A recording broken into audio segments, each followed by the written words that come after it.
Келесі 206-шы есебіміз қосындының бөлгіштік қасиетін пайдаланып өрнектің мәнін табыңыздар.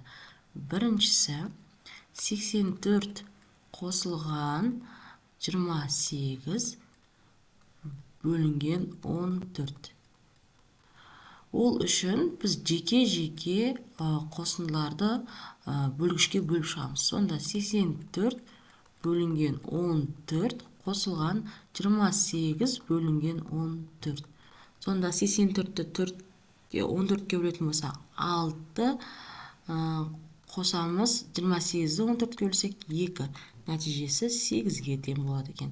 Келесі екіншісі 133 қосылған 76 бөлінген 19 тең 133 бөлінген 19 қосылған 76 бөлінген 19 тең 133-ті 19-ға бөлсек 7 қосылған 4 тең болады екен 11-ге.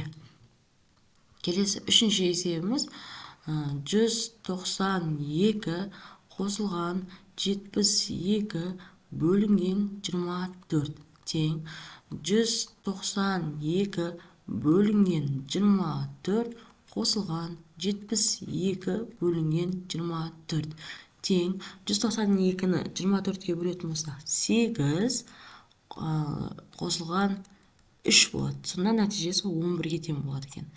Келесі төртіншісі 220 қосылған 88 бөлінген 44. Сонда 220-ны бөлеміз 44-ке, қосамыз 88-ді бөлеміз 44-ке. 220-ны 44-ке бөлетін болсақ 5 қосылған 2. Сонда нәтижесі 7-ге тең болады.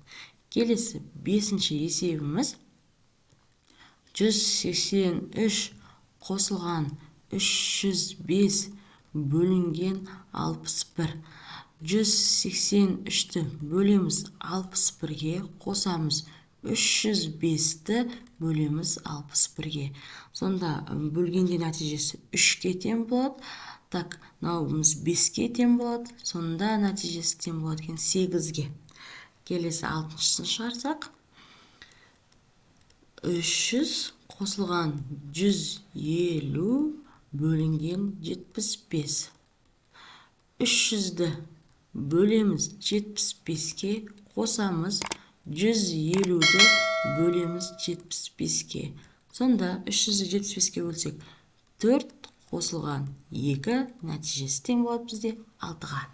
Сонымен есебіміз аяқталды.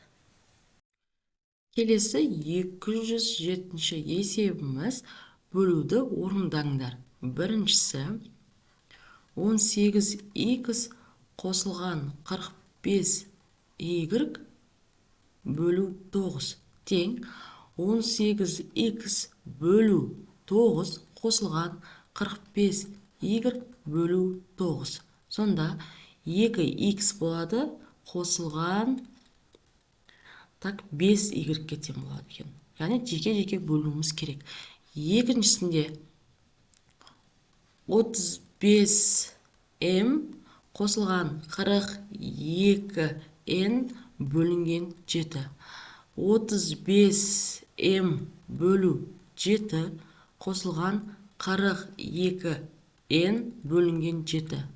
Бөліп алатын болсақ 5m қосылған 42-ні 7-ге бөлсек 6n болады.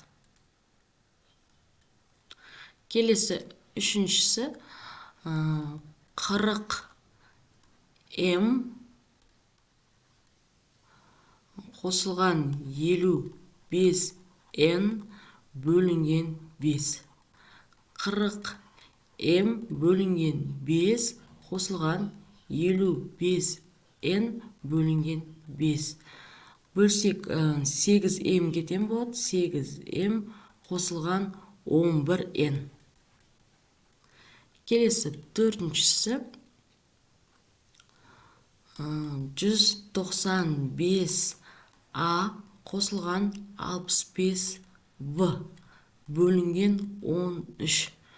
195А бөлінген 13 қосылған 65В бөлінген 13.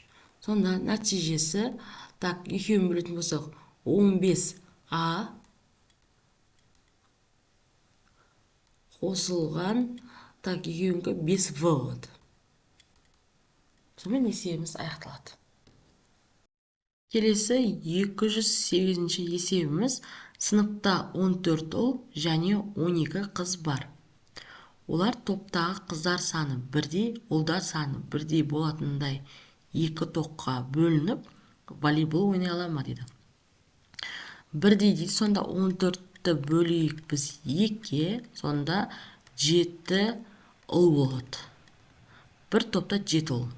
Және 12-ні бөлейік 2-ке, 6 қыз болады. Яғни бір топта 7 ұл, 6 қыз болады. Ал бір топта 13 оқушы болады екен. Келесі 209-ші есеп. Нұржан, Қайрат, Ардақ, Бауыржан серуендеуге шықты. Нұржанда 4 кәмпит. Нұржанда 4 кәмпит. Қайратта 6 кәмпит. Ардақта 6 кәмпит және Бауыржан бар деп, о жақта. Бауыржанда 4 почта маркасы бар екен. Яғни 4 почта маркасы дейін, кәмпит бізде. Енді балалар барлық кәмпитті тең бөліп жерді дедік. Яғни кәмпиттердің алар ғана. Сонда 4 қосылған 6, сонда нәтижесі тең болады бізде 16-ға. Және оны 4-еуіне бөлді. 4-ке. Сонда 4-еуден. Әр қайсы 4-еуден жейді екен. Нұржан итақта өзінкін жейді. Қайрат 4-еу жейді кәмпит. Ардақ 4 кәмпит жейді. Және Бауыржан да 4 кәмпит жеген екен. Енді сұрап тұр. Балалар барлық кәмпитті тең бөліп жеді. Бауыржан достарына алған кәмпиттің санына сәйкес оларға маркаларын бөліп берді дейді. Яғни Бауыржан өзінің маркасын достарына бөліп берген екен. Және өзіне кәмпит берген адамдарға. Біз бастапқыда 6 кәмпиттің 4-еуін Қайрат өзіне алып қойды, 2 кәмпитін Бауыржанға береді ғой. Дәл солай Ардақ та 2 кәмпитін береді. Сонда Бауыржан өзіне 2 кәмпит берген Қайратқа 2 почта маркасын береді. Дәл солай Ардаққа да 2 почта маркасын береді. Сөйтеді өзіне почта маркасы қалмайды. Сонда Нұржан бізде 4 кәмпит жейді. Қайрат 4 кәмпит жейді де, оған 2 почта маркасын Бауыржан береді. Дәл солай Ардақта 4 кәмпит жеп, оған 2 почта маркасын береді Бауыржан. Ал Бауыржан 4 кәмпит жейді екен.